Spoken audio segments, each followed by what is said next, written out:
ইউপিপিলো NDA আছে, ইউপিপিলো খেলিব পাৰে, চিট বিচাৰিলে হ'ল, ক'ত খেলিব।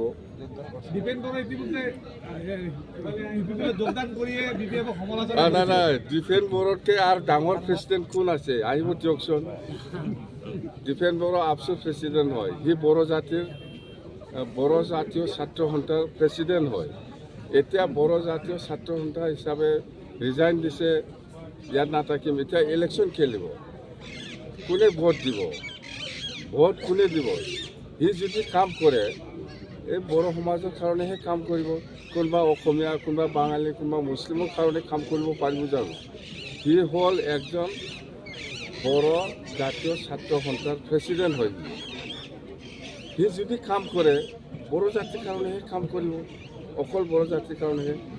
কোন হিন্দী ভাষী, কোন বেংগলী, কোন মুছলিম, কোন গাৰো ৰাভাৰ কাৰণে কেনেকৈ কাম কৰিব? স্যাৰ চন্দন মুৰ্মু বিপদ আহিলে ল'ব নেকি? চন্দন মুৰ্মু যেতিয়া চৰকাৰী আঁচনি আমাৰ PMJSY এইটো BTC এৰিয়াত বহুত ওলাইছে ফাৰ্ষ্ট ফেজ হিচাপে। সেইটো আমাৰ MCLA, EM, MLA চবে সেইটো ফাউণ্ডেশ্যন কৰিব পাৰে, সেইটো গাইডলাইনত আছে। মুঠতে চৰকাৰৰ প্ৰতিনিধি হ'ব লাগে।